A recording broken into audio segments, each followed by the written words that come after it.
Hello, and welcome to Are You Seeing This? I am Mo, And I'm Sarah. and today we're going to talk about love triangles. And so Yes, we are. before we begin, I want to say, so love triangles, when we talk about them, we're usually referring to like there is one person, and they are in love with two people, and those two people are not in a relationship, they are not interested in each other, they are just super into the one person, which technically is a V and not a triangle. But colloquially, Unless it's Challengers. Apparently that shit was a legit I can't believe I still haven't seen Challengers. I haven't either. Oh my god. They're all in love with each other. That must be a legit triangle. See, I know a lot about it because I keep seeing it on Tumblr, but I'm gonna be so honest with you, those men are just disgusting to me, and I don't want to see them. I didn't think they would be for you. No. And that was when I said I hadn't seen Challengers, because I'm thinking, like, I think that was meant for my demographic, like the girls with the frizzy hair and the tattoos and all that. It's for the bisexuals. It was never a doubt in my mind that you had not seen it. Every once in a while, I'll see, like, another lesbian talk about wanting to see, like, a film like that where there's, like, men doing stuff. And I'm just like, I don't care. There's men doing stuff. Like, listen, I love and support our queer men in our community. But as a lesbian, I want to see women. You know? That's just where my interests lie. Mo said, don't be doing that shit in front of me. In front of me with my salad. Salad. But anyway, love triangles. So, where shall we... So I feel like what I want to do with this, I want to go through several different love triangles, and I want us to kind of have the framework of asking, is it for drama, or does it have a deeper meaning? That's number one. And number two, did the author give both candidates their due, or did the author or creator clearly pick one and just threw in another one for funsies, while clearly having one in mind for, like, the end game? So, do you have a love triangle you would like to start us off on? Well, coming off of our vampire discussion, we could talk about Elena, Stefan, and Damon. Yes. And, okay. I find that one really uncomfortable because they're brothers. That one's I think that when we first talked about wanting to talk about this, I had a very strong reaction where I was like, I don't understand love triangles. I don't get it. And then I sat on it for a little bit. I was like, it's nice to be desired. God forbid a woman wants to be desired. And then I was like, okay, that's fun. That one I didn't like. There's something very strange to me when they're related. Not a fan of that. So in the show, I think a lot of that was done for the fans, because the fanship for those two, that one was so intense that people wanted the actors to date, and they did date, and then, like, so long ago at this point, and they broke up, and Nina Dobrev cannot post with a new boyfriend without a specific type of fan being like, could you imagine being Ian Somerhalder and seeing this? Ian Somerhalder is married with children. Ian's fine, okay? I've never understood the real person fan fiction type people who are, like, shipping real... I've never gotten that. I've never seen two people been like, these two have gotta kiss, or I'ma throw something. Like, that is not a mood I understand. Yeah, it's, I feel like those people must not have a lot of friends in real life, because sometimes they do that for, like, press junkets. Like, people are talking about, from Dickinson, Haley Steinfeld. Haley Steinfeld is doing a press tour with Michael B. Jordan right now, and Haley Steinfeld is engaged to Josh Allen, who's the quarterback of the Buffalo Bills. Josh Allen's a really good athlete, for your reference. Just seems like a chill dude. Okay. And they make a cute couple. I am surprised she ended up with a football player. Just her vibe. It did screw that to me, but they work. And her and Michael B. Jordan, you can tell they're friends, you can tell they vibe, and of course there's they have such good chemistry and all this stuff, and I'm like, guys, you guys don't have, like, mixed gender friends, or, like, not even mixed gender, like, that even goes for, like, queer friend groups, like, if they're, you know, you just don't have diverse friends if you don't get that. So, and not to shade, I understand that sometimes, like, there's this one podcast, Brooke and Connor make a podcast where the two of them just have really good chemistry and people really want them to date. I don't think they're dating. I think they're just really close friends. And one of the hosts has come out and said that she actually thinks it's funny and enjoys when people do that because she enjoys attention. And he agreed. And I thought that was a funny way of putting it. I was like, yeah, you know what? I understand that. But, you know, that's an aside. So I wanted to mention that one, and then also mention Twilight, because I haven't seen Twilight. From what I have been told of my friends who have seen Twilight, is that it really was not a choice. It was always gonna be Edward. It was very clear, and that Jacob looked pathetic. At least that's what the people in my life, that was their opinion of the film. So there's that, and I mention that because in the Vampire Diaries, in the book, she was supposed to end up with Stefan, and it was a lot more of like a crossroads and like a harder choice. And in the show, they changed it because everyone really liked, you know, Damon, so she ended up with Damon in the show. And it was a lot less of the love triangle didn't feel as, I feel like it could have been so rich with tension between the brothers, and like you could have explored so much more with it, and it really was just oh no, this hot vampire likes me and he's a little crazy. Oh, he has a hot brother? Oh no, I couldn't possibly. Oh no, he's in my bedroom. Which is so fun. Oh no. It was so fun for me as a teen to watch that, but I did find it got old pretty quickly. Yeah. So those are my first submissions for the love triangle discussion. Is I feel like those were, the Vampire Diaries one was a disservice. I think to the actual weight of choosing between those two. Also, I don't see a world where I marry into a family where I have been intimate with more than one person in that family. Yeah, that's weird. How do you have... That's the thing about the brothers that's getting me. Holiday dinners. Thanksgiving would be so odd. I mean... It literally sounds like those Reddit stories. God, we were just talking about Passover. I mean, they're not Jewish, but, you know, could you imagine? Sitting at a Passover Seder with your boyfriend across from someone else you've been intimate with. And there you go to drink your wine and you're shaking. No, I can't do that. I can't. That's not for me.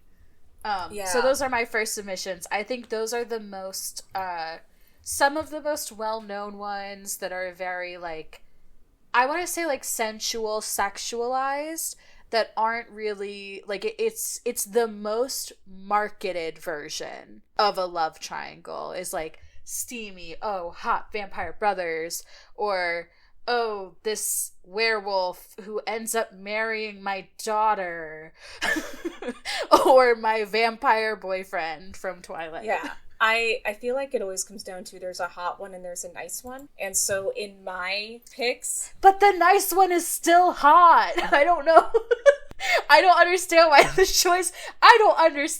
choice was so hard. But that's the thing that I don't get. Like, they're both hot.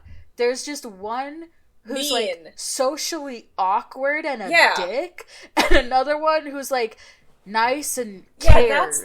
It's always... Okay, so I'm gonna go into my picks, and then let's continue that. So I have my two main ones that I feel like link back to yours better than my third one is Gilmore Girls with Rory. Rory is our main girl. Her two candidates are Sam. I wrote Sam and Dean. It's not Sam and Dean. Hold on. It's Dean. See, when you wrote that, I was like, because wasn't the guy who played Sam not in Winchester Brothers?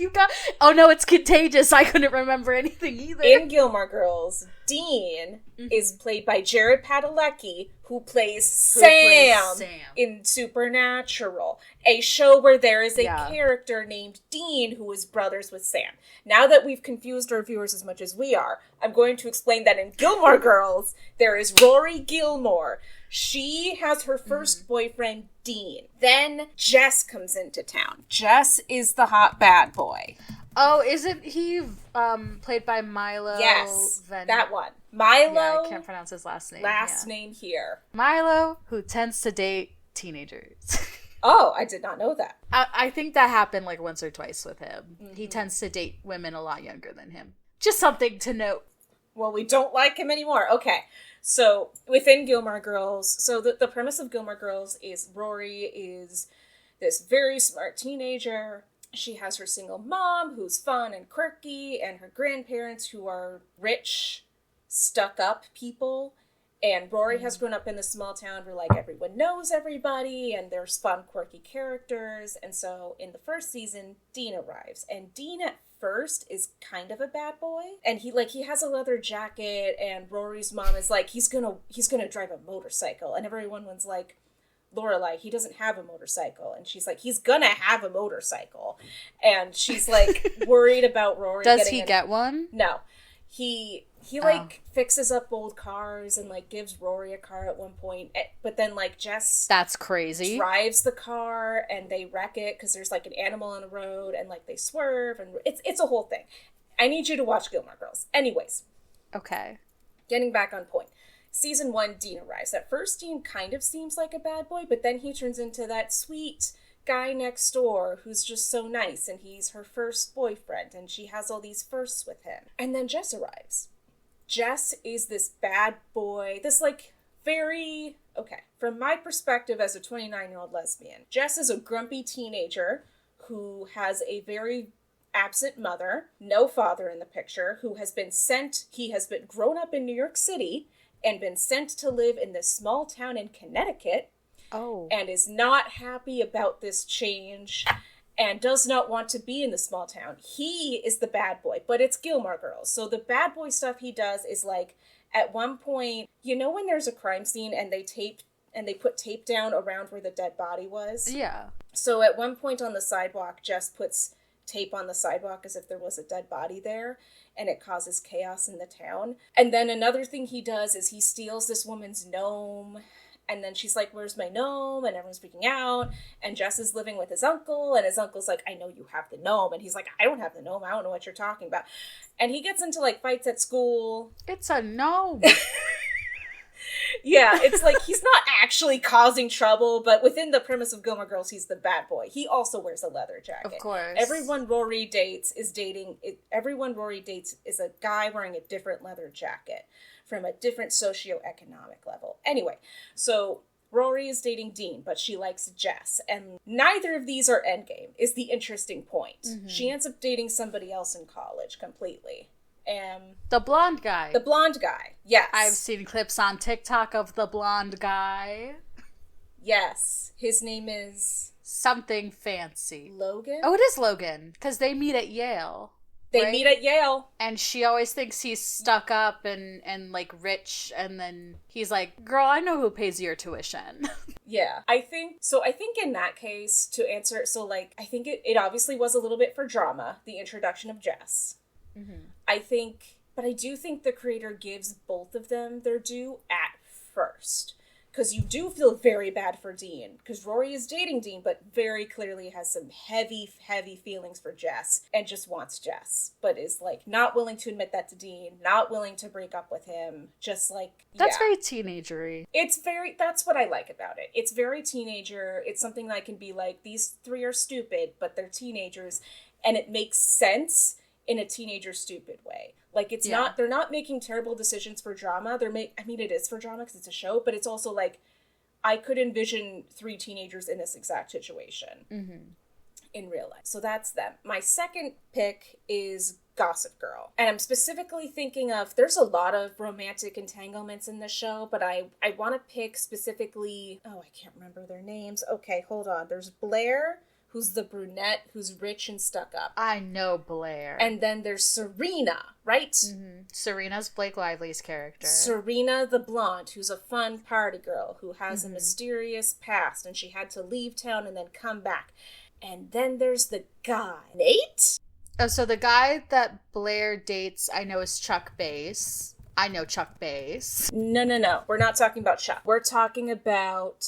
hell is this guy's name? It is Nate. Yeah, Nate Archibald. Oh, what a name. He's very rich. Oh, wait. Is he played by the guy who plays the Deep? Is he, Chase Crawford? Yes, that is Chase Crawford. Chase Crawford is too pretty. He's almost off-puttingly attractive. You're a lesbian. You wouldn't get it. I'm looking at his picture right now, and I'm just like, I don't know. His name is Chase Crawford, and he's from the South. Okay. It does seem like he missed the boat on being a football player with that name. Sorry, I had to say that. Okay, yeah. That's just my natural reaction to that man. I think Blake Lively and Leighton Meester are very pretty. Leighton Meester's gorgeous. Anyways, so within this Gossip Girl, the season 1 premise is that, like, previous to the show's beginning, the backstory is Blair and Serena were besties. Something happened. We don't know what. Serena left town, and now she's back. And everyone's like, what is the party girl who's like the diamond of the ball of upper class society? What is she doing back in town? Blair is with Nate. Blair and Nate are basically in an arranged relationship by their parents, and their parents are like trying to get Nate to propose to Blair, and Blair has planned her whole life around Nate because, like, their parents... Aren't they in high school? Yes, you are correct. It is very weird for teenagers to be discussing marriage in high school, and for their parents to be kind of egging them forward towards... It is weird for their parents to be like, yeah, give Blair your mother's or the heirloom ring or something as like a promise or something. The last thing I'm gonna do with a family heirloom is give it to my dickhead teenage son. Yeah, okay, so the father's involved in, I can't remember if it's a drug problem. A dad gave it to him or a mom? That's a good question. I'm not entirely sure. It's like they're descended from like... Because that does feel like a dad They're move. also like descended from the Vanderbilts or something. It's a whole thing. Oh. So they're related to Anderson Cooper. Maybe. It might not be Vanderbilt. It might be another old New York name like that. I'm getting off topic. The point is, Blair and Nate are together. But what turns out happened is Nate and Serena slept together, which is big no-no because Serena and Blair are besties. And Serena comes back into town. Yeah, because she broke girl code. Yeah, so what has happened in the year since Serena left is Blair's dad came out as gay, divorced Blair's mom, and left for Paris, which obviously traumatic for a teenager. And Blair did not have Serena. Serena's like her best friend, and she's like, hey, I went through a really traumatic incident, and you were not here, and I'm mad at you for that. Not only were you not here, you fucked my boyfriend. So here's the thing, at the beginning of season 1, she doesn't know Serena fucked her boyfriend. You need to watch Gossip Girl. I'm just giving you shows you need to watch. I watched the pilot, and it didn't suck me in. That's fair. I can't lie, but maybe I'll skip the pilot, because I've seen that one clip of Serena looking at Blair and go, tell me my hair looks beautiful, and she goes, but your hair looks disgusting. I think season 1 is worth it. But anyway, so that's the love triangle. The love triangles, you have Blair, upper class, snotty, rich girl, mean, stuck up. Mm-hmm. Nate, her boyfriend, who's just such a nice, sweet guy, except for the fact that he cheated on his girlfriend. And then you have Blair, Serena, the party girl. Serena. The blonde, pretty... And this is the other thing that complicates matters. Blair's mom clearly favors Serena over Blair. There's like... This is the thing. Serena is just very naturally charming and popular and wins people over and very much shadows Blair. So it's like pain on top of pain. So obviously the show did this for drama. I think the show is vaguely based off that like Edwardian novel about like... I watched the movie about it, and now I'm forgetting the title. And I thought there was a Gossip Girl book series. There is a book series, but I feel like it's also... Because at one point they do a play within the show. I think it's called, is it Vanity Fair? Yeah, there was a whole, like, ton of books. No, Vanity Fair. No. It's got like, oh wait, it has Winona Ryder. Hold on while, this is gonna be such a bitch to edit. Hold on. Winona Ryder. Are you talking about the movie Party Girl with Parker Posey? No. I'm talking about, hold on. I swear this is gonna be worth it, because that also has a love triangle. It was in the 90s. Oh, she's been in so many. The Age of Innocence. That's it. Okay. The Age of Innocence is also about upper class society. And okay, I gotta look up the names. Oh, okay. So it's 1870s New York. There's a lawyer, Newland Archer. He's engaged to May Welland. May Welland is, your perfect, poised daughter of society, doing everything proper. Her cousin is in town, the Countess Ellen Olenska. The Countess went to Europe, married this guy. This guy treated her badly, so she left. She left him, was sleeping with another guy, and now she's back in New York, so she is the party girl of this scenario. So it's interesting to see the flip, because when you have a love triangle with two guys and a girl, you have a mean man and a nice man. But when you have two girls and a guy, you have a nice girl and a party girl. Okay. So that's the point of these long tangents. So that's, I guess, the, most, I'm trying to find the word, sensationalized versions, where it feels, very for the drama. Yes. Because don't Blair and Chuck, aren't they kind of, meant to be the power couple of the show? This is the other. So Nate and Chuck are best friends. And then Blair breaks up with Nate and gets together with Chuck. And then they're sleeping together, but she won't admit she likes him. And it's this whole long arc of, will they admit they love each other? Or will they keep toying with each other? So that's also kind of a love triangle between Blair and Chuck and Nate, where Nate is the nice guy and Chuck is the mean guy. We got love hexagons in this show. We do. We have a whole cat's cradle situation happening there. So, I think for me, there's one really successful one I want to talk about that I think did it so well, and that's The Notebook. I think The Notebook was the most successful representation of a love triangle where nobody was the bad guy. And that was a similar one, though, where they came from different, socioeconomic classes, where... So the whole thing is that... See, now I'm forgetting this was one where I know nobody's names. There's Ryan, there's the... Well, yeah, but his name was Noah. Rachel McAdams is Allie. Yeah, so it was Noah, Allie, and then the James Marsden played... Oh my god, why is he so far down in the IMDb listing? Lon. Didn't even know that was his name. So, basically, Allie and Noah have a past, and then I think he went to the military. I don't quite remember. It's been a long time since I've seen it, but they lost touch, they break up. I think he comes back to town, and she's planning her wedding with James Marsden, who her family really approves of, really likes, is from a rich background. But he's also a really sweet guy who treats her really well. Noah's also a sweet guy who treats her well, but he doesn't have money. So her family didn't approve of him. I'm sure there were all these other details in there that I'm glossing over. Because the overarching story is it's this old man who goes to visit his wife with Alzheimer's, and it's Noah and Allie, and he's telling her the story of how they met and the love between them. And it was this situation where she was told to marry this guy who great guy, but she wanted to be with this other guy, great guy.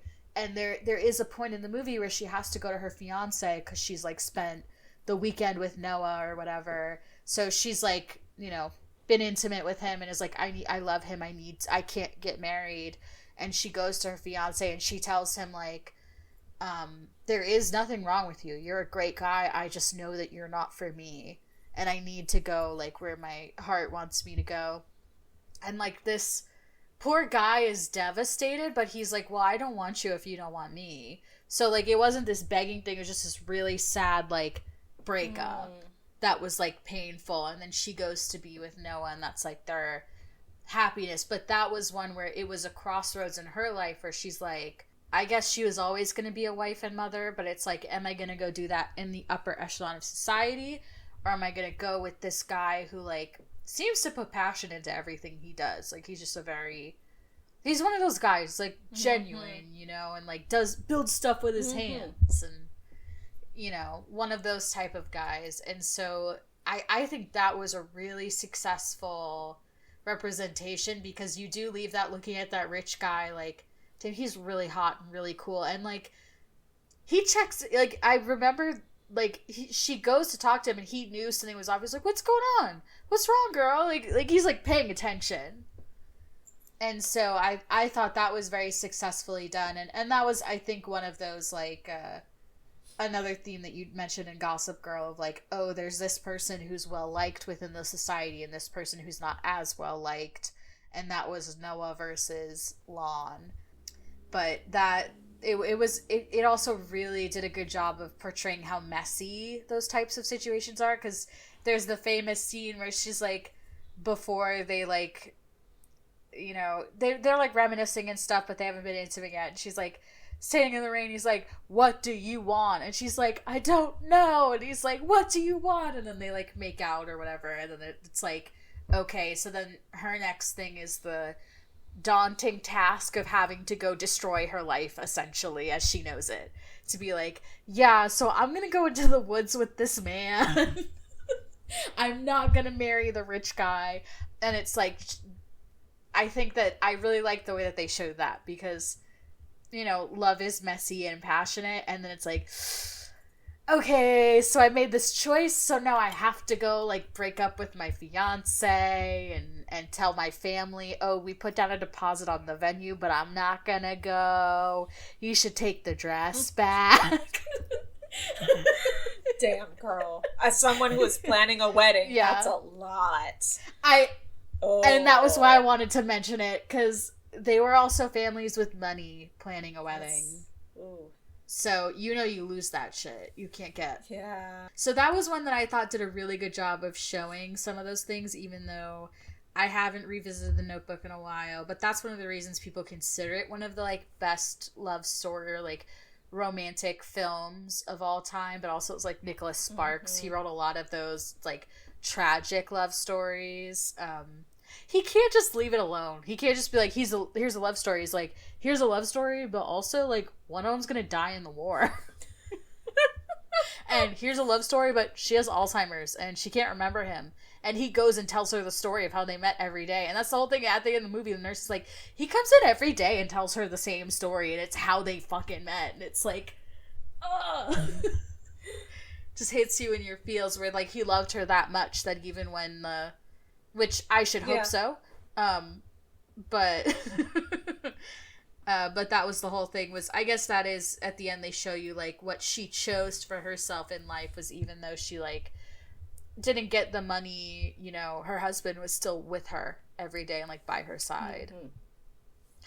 Which I do think James Marsden would have done, but I don't know the man. I think that's the key with these love triangles, is you really want to see meaning behind the like, you want the drama. We all love drama, but you do want meaning behind it. You want there to be a reason why the person loves these two candidates so much, and why they can't so easily just go with one. And what do the two life, it's really about, it ends up becoming representative of life paths, and usually it's like rich versus poor and everything that goes along with that, and, like, choosing the society you grew up on versus choosing a completely different culture.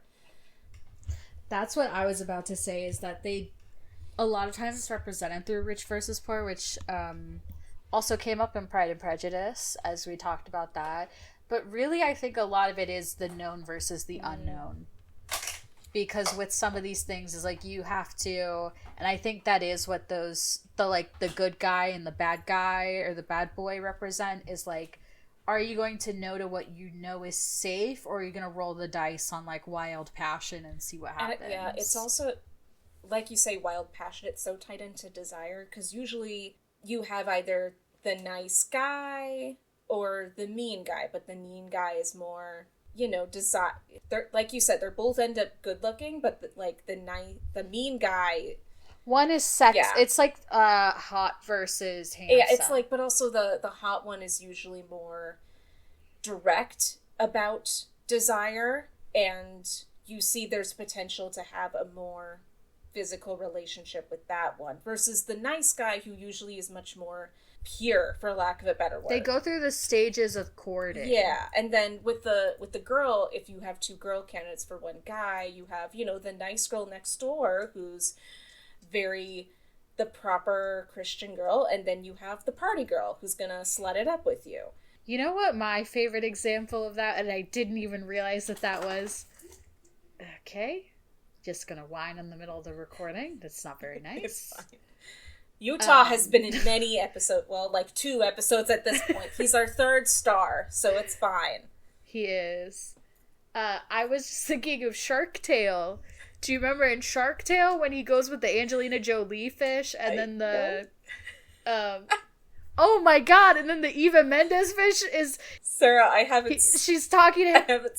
You haven't seen Shark Tale? No!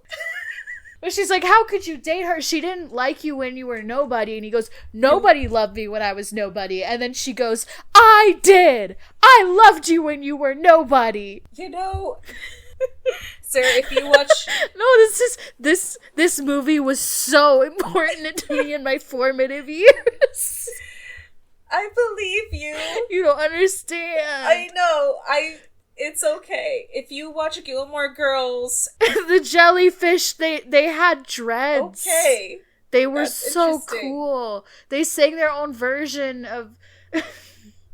Eva Mendes looked so Latina as a fish. I loved it so much. Okay, yeah. I'm looking this up to make sure that was Eva Mendes, because I remembered it being her. Oh my god. And then, because that was they made the fish look like Will Smith. What? And, oh no, that was Renee Zellweger? Does this change... They gave her the lips and the hair. I thought that was like a Jennifer Lopez lookalike. But Angelina Jolie was the pretty sexy fish. Yeah, that makes sense. I was right. Yeah, Martin Scorsese was in it. Okay, that's interesting. Robert De Niro was in it. Okay. It was like his girl best friend who was there through everything, had a crush on him, and then he gets famous from something, and then this hot fish who's higher society famous has a thing for him, and he's finally a famous girl likes me, and then the OG girl's I liked you this whole time anyway. Interesting. Sorry. I had to mention that, and I really thought you were gonna know that one, and I thought we were gonna I in my head I was we're both gonna say I did. I loved you when you were nobody, and now I'm left here alone holding the bag. Sorry, I haven't. Now I'm the weirdo who loved Shark Tale. Sarah. And I thought that fish was supposed to be Latina. I don't know why I thought that. This is when I found out Ariana Grande was white. I'm having flashbacks. I thought that fish was Eva Mendes. I don't know why I thought that. I loved Eva Mendes. She's great. I think I mixed that movie up with Hitch. I think I was mixing up the Will Smith movies. When people think of Will Smith movies, many people do not think of Shark Tale. So I'm glad that you are unique. You're very wrong. I am? Okay. You're really wrong. A lot of people think of Shark Tale. Listeners, I want you to write in and tell us, when you think of Will Smith movies, do you think of Shark Tale? Wow. So anyway, about love triangles. The love triangle, I just remembered that It was nominated for an Oscar. I just need you to know that. So we're still on Shark Tales, okay? Shark Tale was nominated for an Oscar. So it's one Shark Tale, it's not Shark Tales plural. Yeah, it's a shark tale. It is a tale of a shark. I got you. Are there multiple sharks that aren't getting their story? There are multiple sharks. Lenny is the son of a gangster mobster shark. He's voiced by Jack Black. He doesn't want to be a shark, so he tries to pass himself off as a dolphin. It's a whole thing. He doesn't like being a shark, and he befriends this fish, Will Smith. There's a whole thing. There's a whole thing. There's multiple sharks, but it is a shark tale because he gets famous from being in a fake fight with a shark, okay? It's a lie he gets famous off. And the whole movie is where he's going to get exposed for his lie. And there's a dinner where Lenny's at dinner with his dad, who's a gangster, is voiced by Robert De Niro. Martin Scorsese voices another shark in the mobster family. It's a whole thing. The whole joke is they're sleeping with the fishes, Mo. You know, the hardest thing about editing this episode is going to be editing all my laughter. No, leave it in. Because it's funny. No, Sarah. You have no idea. I need you to know whenever we edit these episodes, my laughter is so loud. I have to silence Turn it down. Turn down the volume. I'm trying. Okay, listeners, now that you've gotten a look into the process behind... Anyway, I brought that up because that was the first love triangle I could think of with 2 women and 1 man. Okay, that's okay. Even B-Movie was a love triangle. You know, I think... And she was awful to that boyfriend she had. We watched very different movies in our formative years, is what I'm learning from this. Have you not seen B-Movie? No! Where Jerry Seinfeld voices the bee that falls in love with the human? I have not seen B-Movie. I have heard of it many times, obviously, being on the internet. It's not worth watching. I wasn't going to... Shark Tale's worth watching. Okay, sure. Tell you what, Sarah, if you watch... I cannot... I'm going to a function tonight. I'm gonna hold a poll. No. I'm gonna let you know how many of my friends have seen Shark Tale. Okay. Because you tried to make me feel bad for having seen Shark... You tried to be like, I don't think a lot of people think about Shark Tale. They do think about Shark Tale. I'm not trying to make you feel bad, I swear. This is my Taylor Swift I'm still in the restaurant moment where I'm like, I can't, everybody moved on, but I'm still on Shark Tale. You're still, wait, what Taylor Swift we don't have time to get into Taylor Swift in the restaurant. No. Okay. No. I can't kick the hornet's nest with the Swifties again. Okay. Because we've had so many problems with the Swifties in the past, obviously. Anyways, moving on to love triangles. Yeah. Okay. The one that just occurred to me is Phantom of the Opera. Yes. Have you... I haven't seen that film. Sarah! Hold on! I am You just gave me so much crap for not seeing Shark Tale. I would argue that Shark Tale... No, you better not! I was about to make a bold statement. The longest running show on Broadway versus Shark Tale. Okay, don't diminish Shark Tale like that, okay? I will diminish Shark Tale when They did a whole cover of Car Wash. It meant so much to me. It was so good. Phantom of the Opera? I think Shark Tale was formative in many people's lives, and a lot of people can do the shrimp monologue from Shark Tale. I don't think anyone... Okay, sure, Sarah. People can do the shrimp monologue. I've met people who do the shrimp monologue. Okay, let me ask you this. Does Shark Tale have songs? Yes. It's a very musical film. Can anyone cue... Can anyone... Will Smith is in it. You think Will Smith's in a movie where they don't ask him to do a song? That's half the reason they cast him and stuff in the 90s and early 2000s. You are right about that. Okay, so listen, I can say... Da, da, da, da, da, yes, it's da, iconic. Da, da, and people are like... It's iconic. It's iconic. For people who watch musicals. It's iconic for everybody, Sarah. Everyone knows Car Wash that... is an iconic song. We all know Car Wash. No. Yes, we do. What Car Wash? It's the Car Wash. The one from the 80s. Is that from Shark Tale? No, they did a cover. Oh, okay. It's a film that features music. Okay, so Car Wash does not originate from Shark Tale, so that doesn't really count. So listen, I'm not gonna sit here and say that I think that Shark Tale is more culturally iconic than Phantom of the Opera. Right. Because that's not a fight I'm willing to have. But my soul is telling me that maybe I should take that stand in the future. So I'm just putting that out there. That's not a hill I'm going to die on today, but we will come back here. Listeners, if you would like us to come back here, please sound off in the comments. No, it's not. This isn't up to them. This is personal.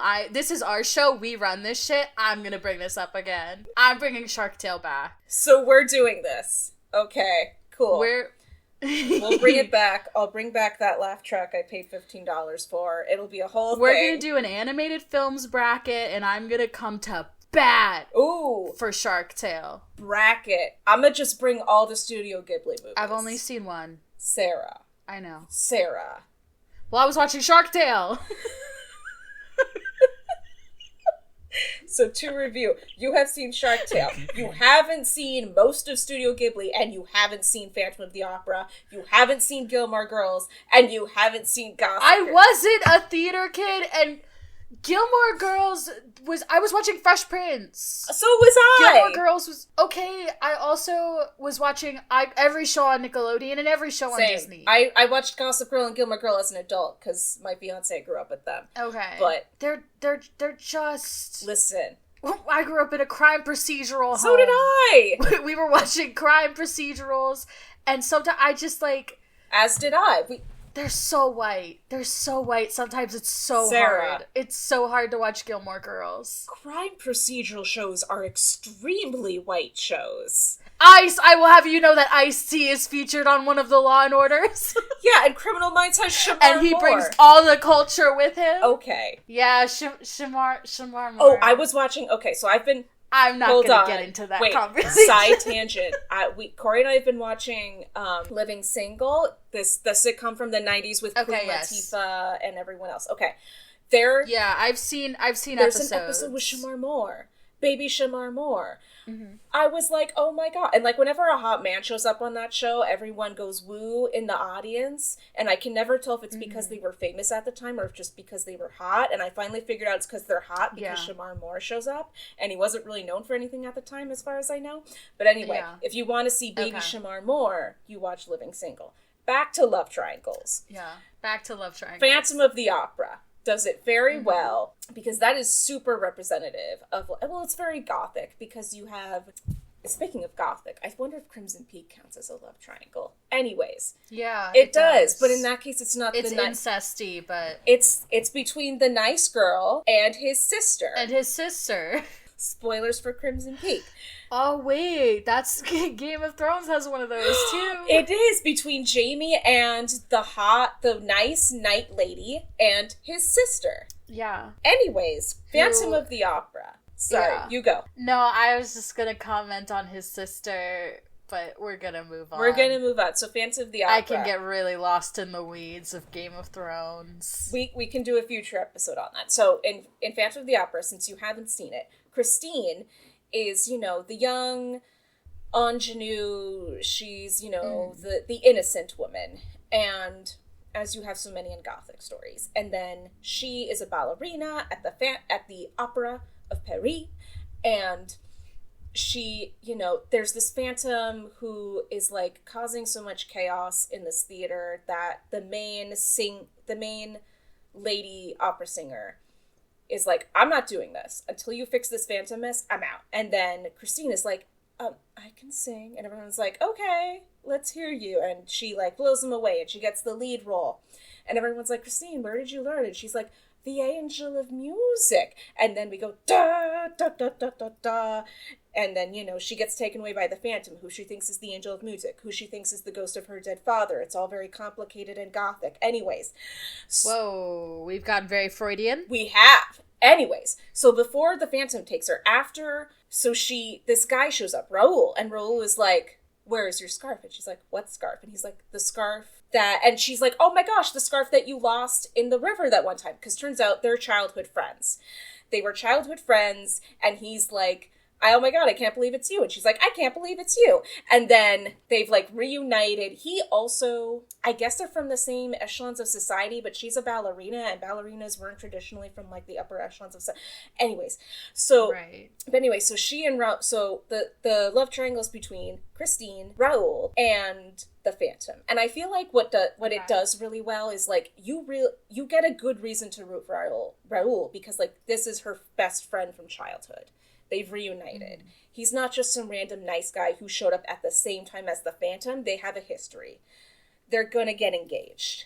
It's all very cute, and like without the Phantom there, it's a very adorable rom-com. But the Phantom comes in, so now it's gothic. And so she doesn't really... It's kind of complicated as to whether or not she does love the Phantom. And, like, the actress who plays Christine in the 25th anniversary edition, which is the edition I suggest you watch. Is that the one with Emmy Rossum? Yes. Watch that one. I watched a lot of Shameless. No, wait. We're thinking of the movie. No, sorry.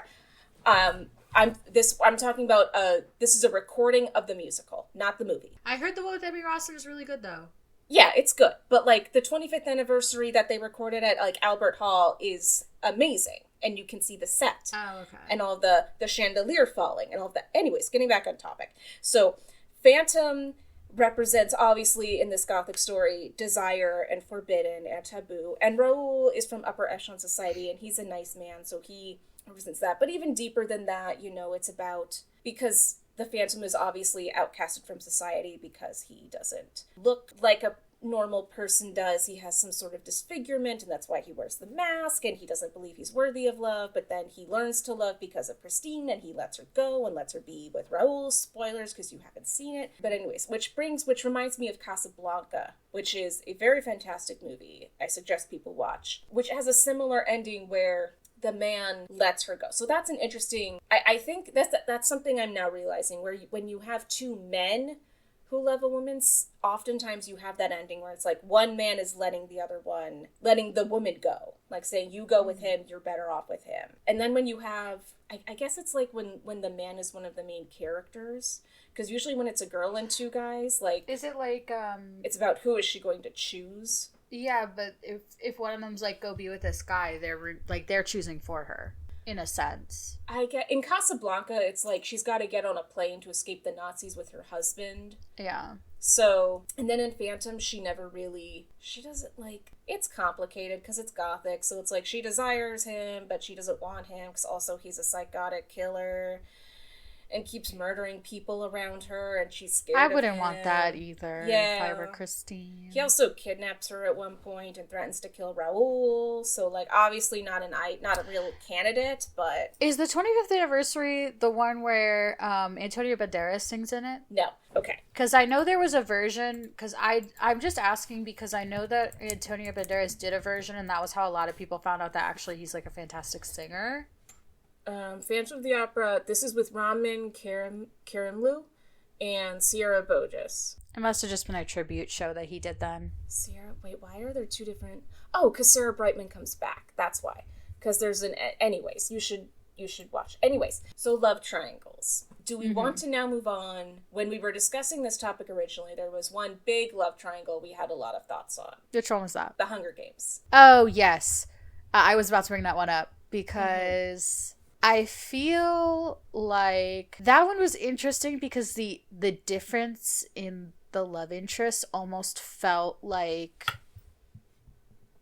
at least the way the film was received from how I remember and the way some of the people I knew talked about it, the differences between Gail and Peeta almost seemed to be in their expression of masculinity. Because Gail was the childhood friend, like they're both from her district, but like Peeta was the baker's kid, so he was very like, I guess, seen as feminine in some ways. At least some of the people I grew up around talked about him in that way. And then Gail was like the hunter that hunted with her, like knew her family and protected her family.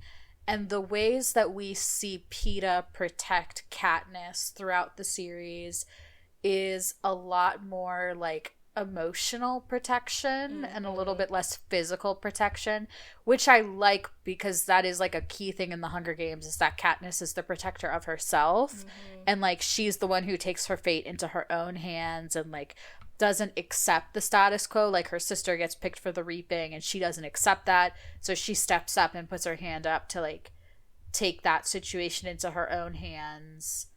And we see that throughout like the rebellion and all of that in the way that it's written.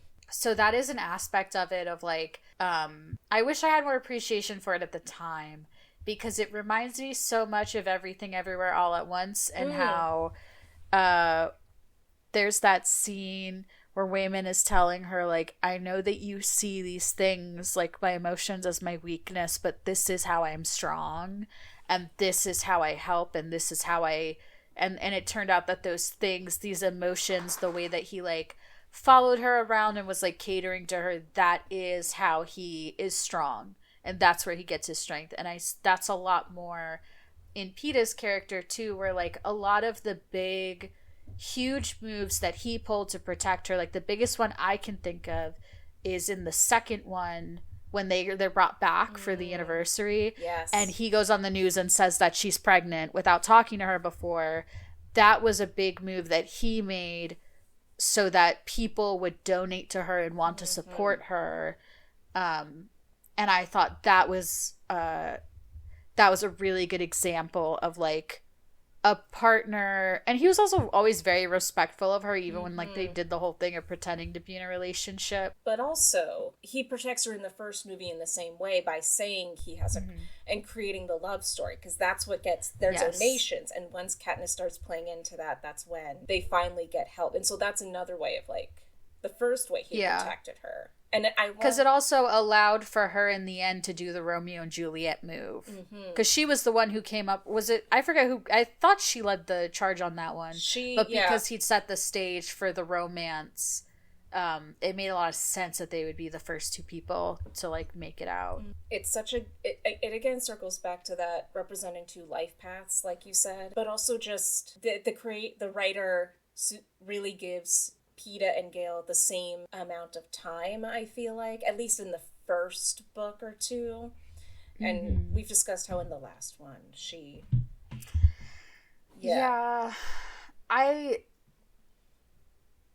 I need to reread it. I mean, it's a lot to reread. I think I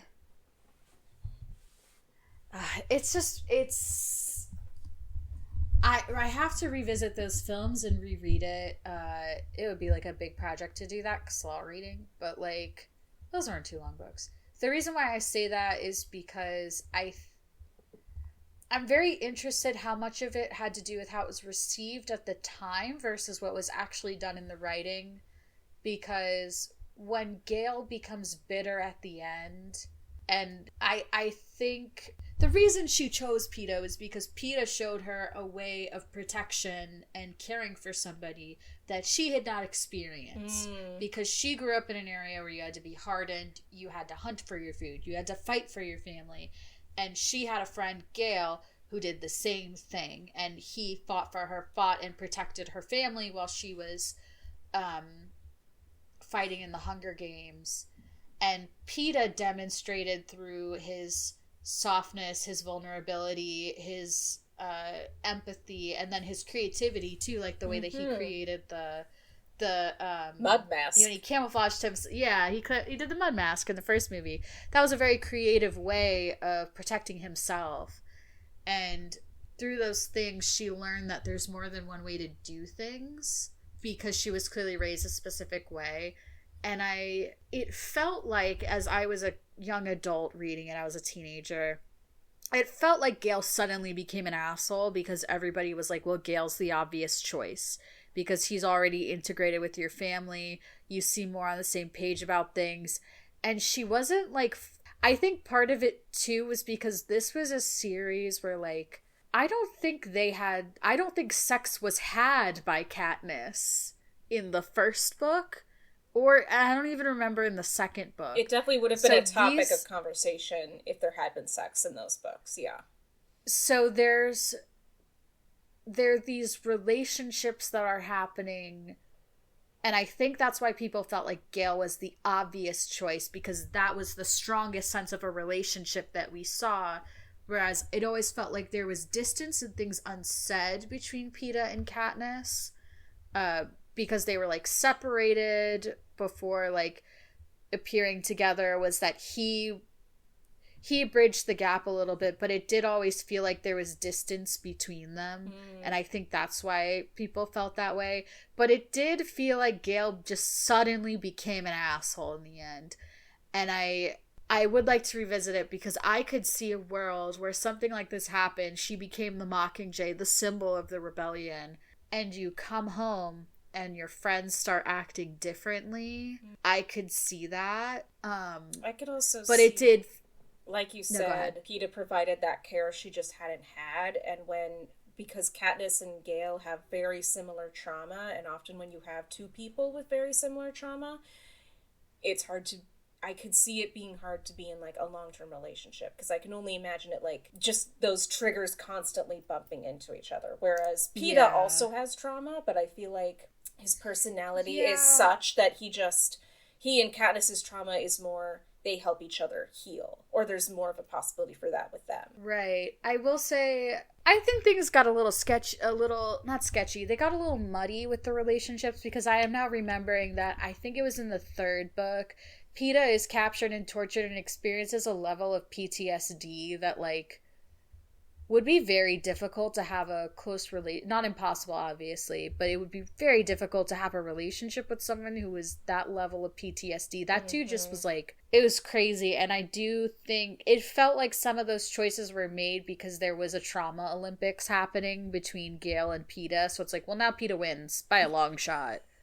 Yeah. So that was my issue with the third book, was it felt, in the third installment, it felt like some of the writing choices for the rebellion was to justify certain I don't think we need to do some of that stuff. But I think it could have been explored a little bit differently, the ways that, you know, Peeta just was different than she was used to and opened up her world. And I think that is representative of what we've been talking about, of like, Gale was the known. Gale was the world that she grew up in.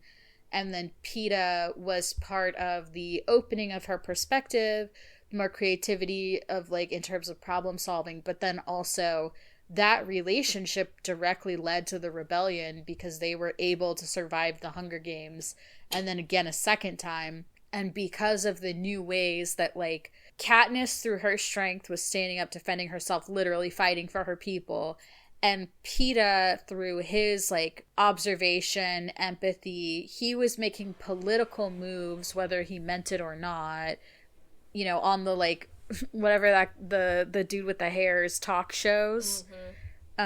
He was doing a really good job of making political moves that had lasting impact, because he knew, like, Katniss was going to do the thing, and she was, like, the underdog, and people were going to root for her who were watching at home. But then because he did those other things, he made her memorable. And then also there were a lot of ways that he sacrificed himself as her queen, if that makes sense, like on the chessboard. Yes.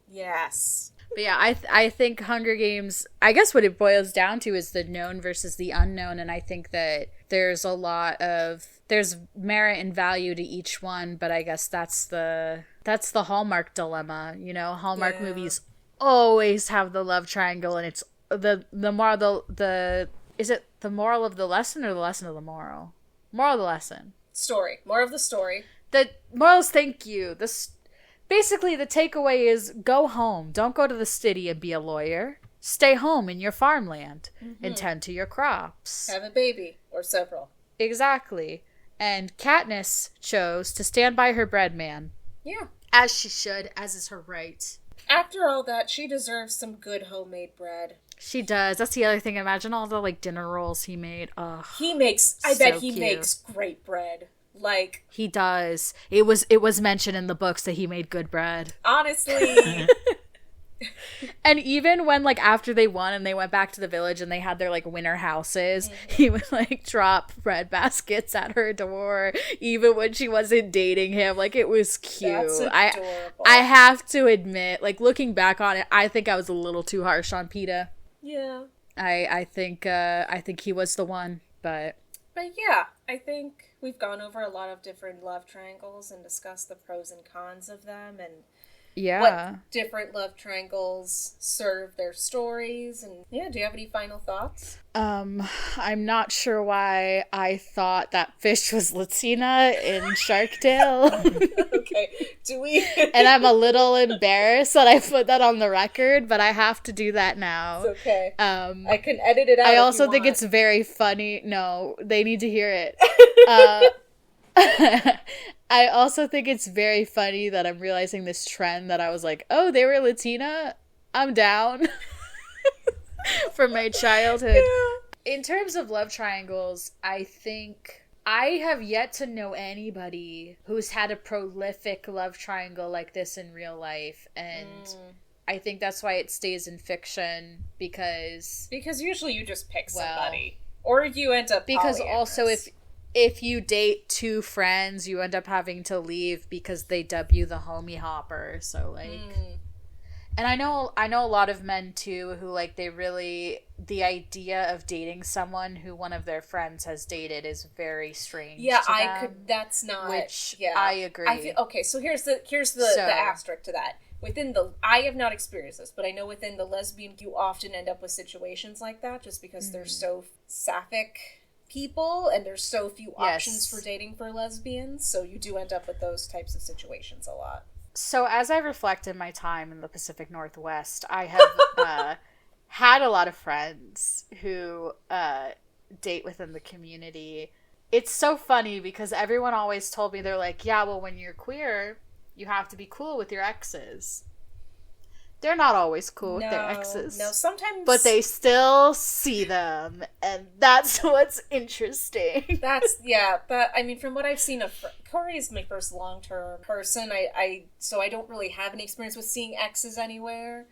But from what I've heard, there are I've had friends who had terrible, terrible, terrible partners. Yeah. And in some cases you can get away with not seeing them, but your friends will see them. Yeah. Yeah. I've had awkward friendship, awkward friends, and awkward friend breakups. We need to do an episode on the dissolving a friendship. That, I have so much experience in that. Friend breakups is my bread and butter. I've had so much drama in that area of life. And I'm noticing that's growing as I'm talking to people my age. It feels like a lot of us are cutting shit off early or waiting around a little bit longer for people. So we're having, instead of doing the messy, I'm gonna do it, we're just I'm tired and I can't afford to pay my rent. Yeah. So I'm just gonna wait till a gem comes around. Unless I'm bored. And then I'm I have the time. This is what I'm supposed to be doing. But friendship breakups, especially in your teens and early 20s, are, I think, some of the most important lessons and some of the first taste of sometimes it can be a gateway in how to behave in corporate America in some cases. Ooh, that is such a good point. Yeah. Okay. This is a good future topic. Let's wrap this up. And yes. But I guess to reflect on this, I think we should all go to the bar, find two people who are related, and wreak havoc in their life. Or if you're dating someone, you should check to see if one of their parents is single. No! Oh my god. That's a really fun love triangle. Let's not design even for yourself. No. So, if your life is nice and calm, I think introducing some chaos will bring you some character, and you'll learn so much. So if you're not in a love triangle, if you haven't been in one, bitch, go make one. That's the moral of this episode. Go find some drama. And film it and send it to me. Yeah, write in to, if you're on, we have a YouTube channel, so go to the YouTube channel and go into the comments. You need to go to the video replies. You need to make a video. Don't do this if you haven't actually done it. Go out, be messy, be in a love triangle, film yourself talking about it, and send it to me. I'm not doing a podcast because I want to have a podcast. I want you guys to go be messy and report back to me. And if the fallout is not as bad as I thought it would be, I'll go do it. I believe in you, Sarah. I'm Nathan Fieldering right now, where I'm like, I want you guys to go out and rehearse it, and then I'm going to go out and do it for real. Yeah, you go have the messy breakups. I'll be over here not watching Shark Tale. Okay. Yes. No. You're going to watch it. Don't do that. Don't start this shit with me. You're going to watch it. If you watch Severance Season 2, I will watch Shark Tale, Sarah. I haven't had a chance. I can't turn on my I can't turn on my TV without my dog shaking and crying in the corner. You have a computer. I know. I haven't had a minute. There's a lot happening. Okay. Anyways, this has been Are You Seeing This? I am Mo. And again, I am Sarah. Good night. I'm also Shark Tale's biggest offender, it seems. Okay. Bye. Bye.